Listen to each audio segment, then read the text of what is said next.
What is up, Thrivesters? I'm back and I'm back with I think this is going to be a quickie episode. This is meant to be a quickie episode. And let me tell you why. So I had a very cool episode planned and I'm going to air that next week. And it's going to be about your personal board of directors. We talk about that quite a bit in the book.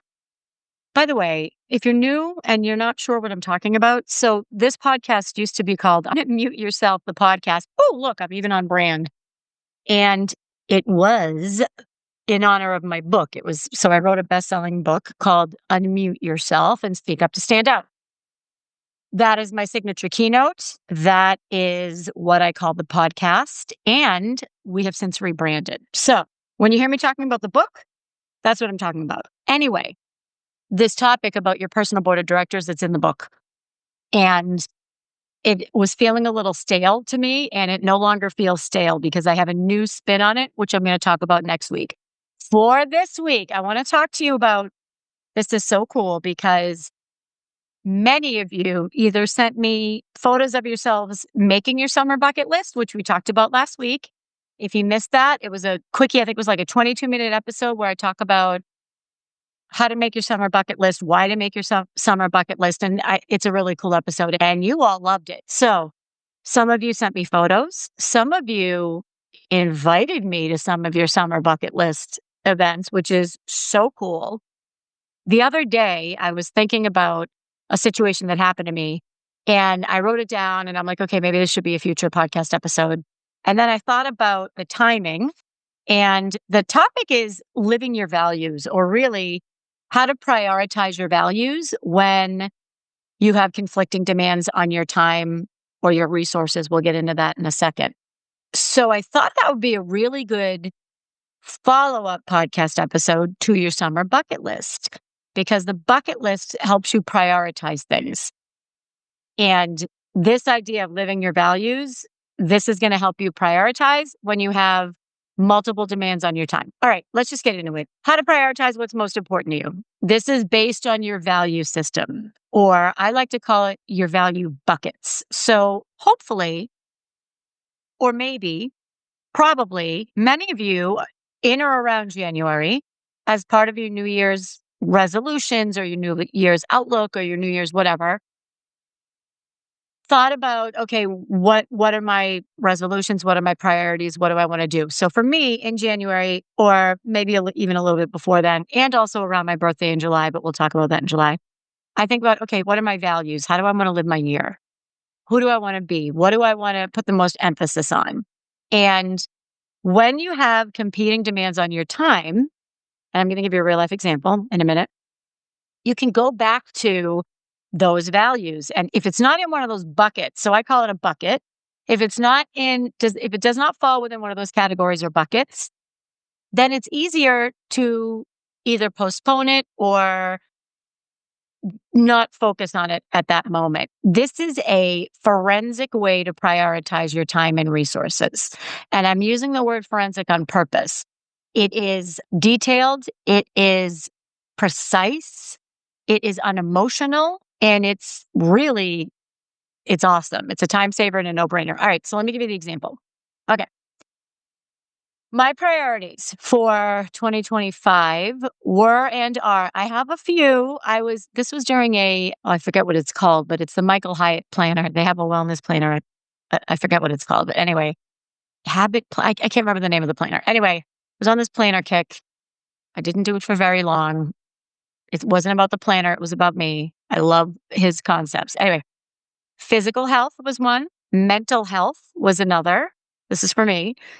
Money. And when I say money, what I mean is organizing things like formalizing my proxy. I just forgot what it's called. Formalizing my executor or whatever.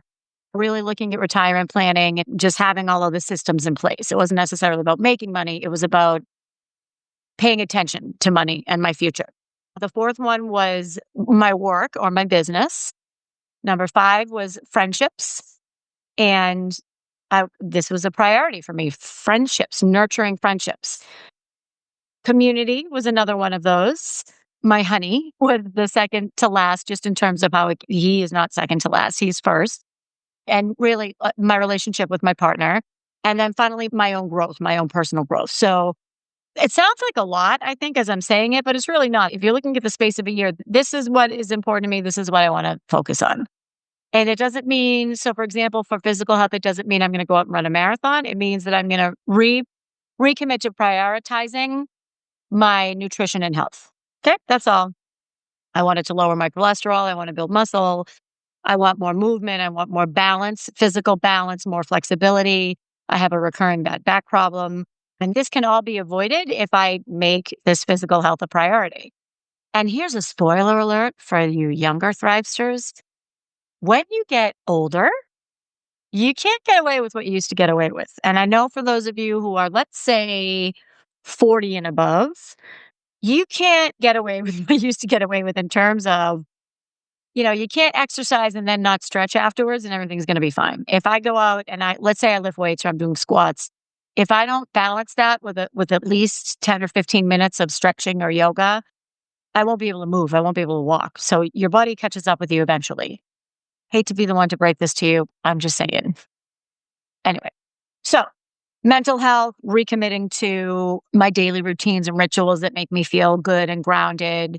Told you about money. I'm not going to get into all of them. Anyway, so I digressed. Those are my value buckets.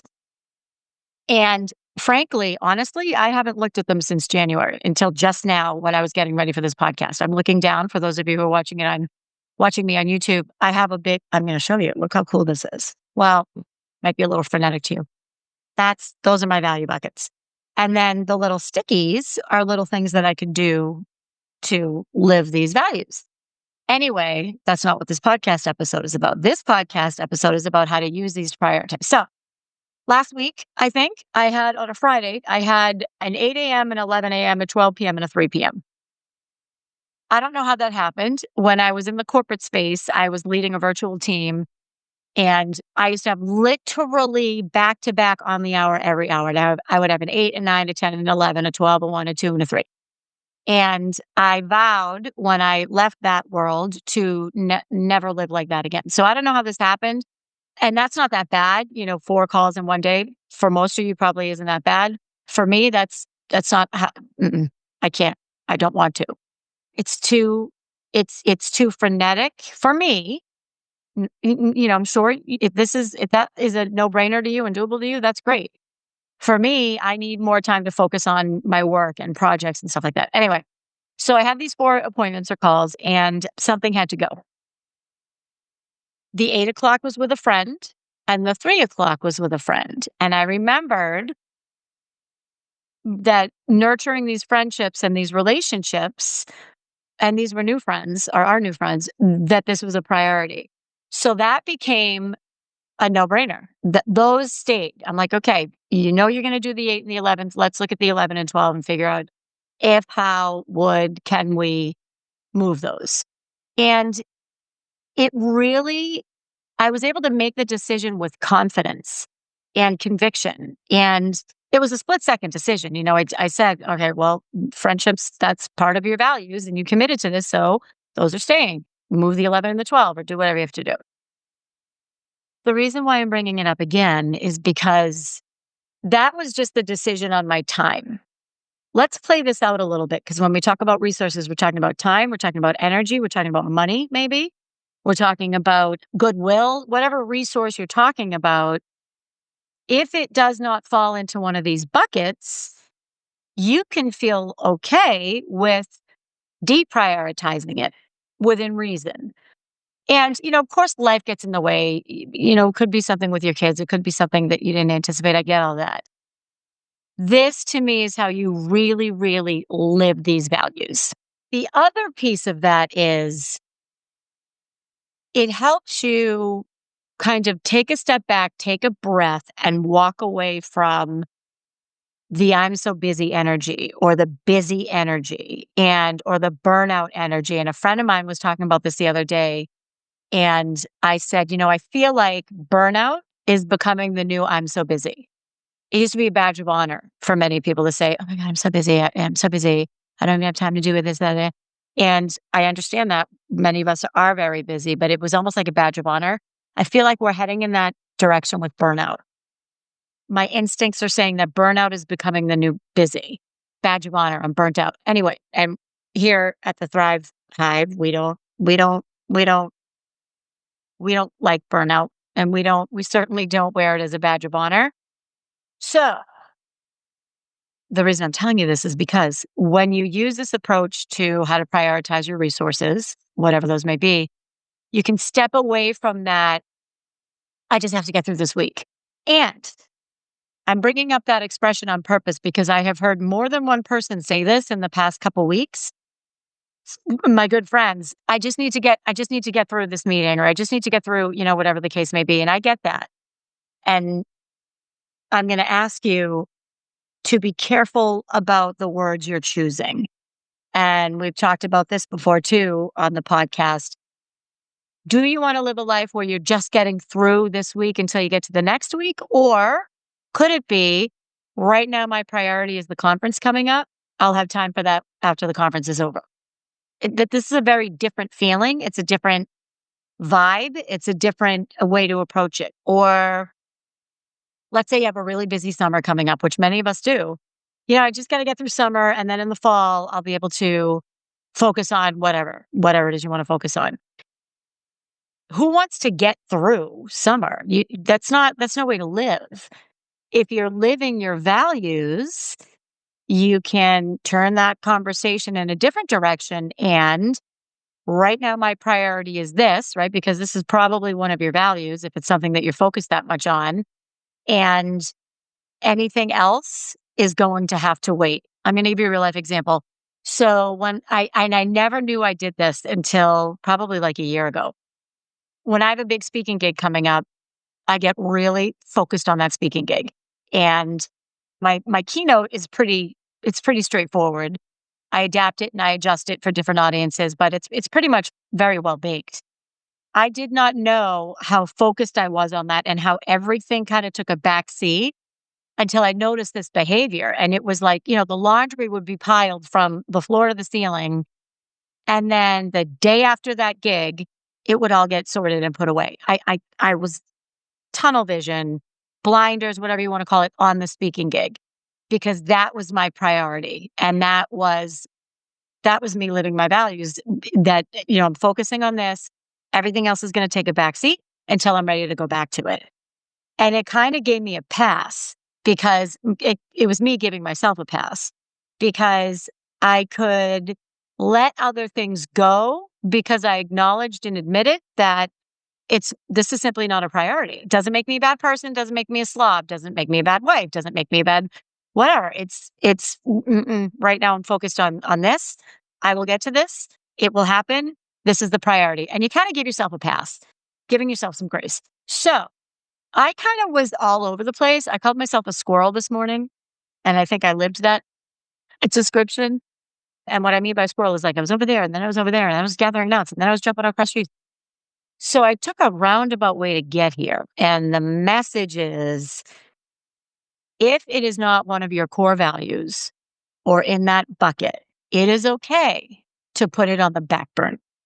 And if you think about what's important, and if you haven't done this yet, it's not too late. You can sit down any day you want and decide how you want to live your life. Oh, one more thing before I leave. You can do this with your work. And because there is always, I would imagine, competing demands on your time at work, always. Something I did recently is I said, okay, these are my 3 big priorities at work. Okay, this is not necessarily my life. This is at work, or in this job, or in this role. It is A, it is B, it is C.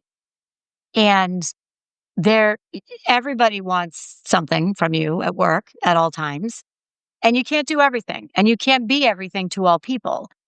So one of the ways that I dealt with this was I said, okay, these are my 3 priorities. If it's not within one of those 3 priority buckets, I can't give it the attention right away, or I can't take it on until I finish the other things that are part of these 3 buckets.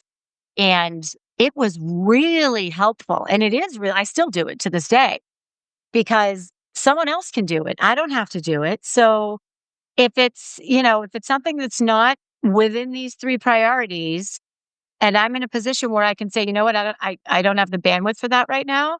I can get to it maybe in a couple weeks. I can get to it, whatever. And if somebody really needs it, they'll go to someone else or someone else can help them. So this works at work as well.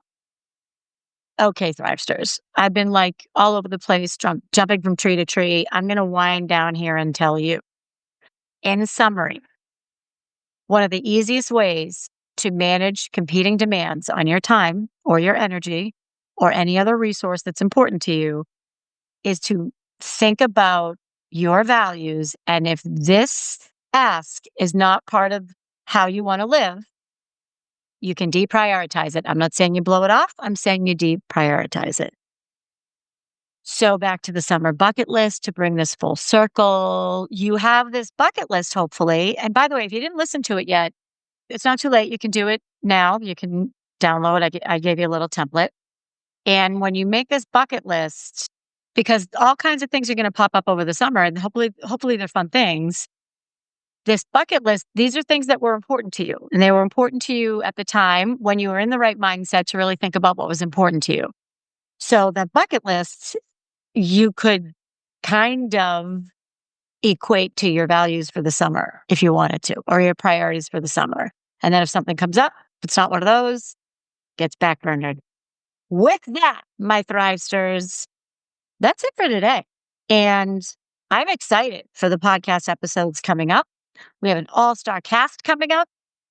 We have all different buckets in these different priorities. We're going to talk about burnout and managing your adrenals. We're going to talk about wellness. We're going to be talking about curbing habits that don't serve you.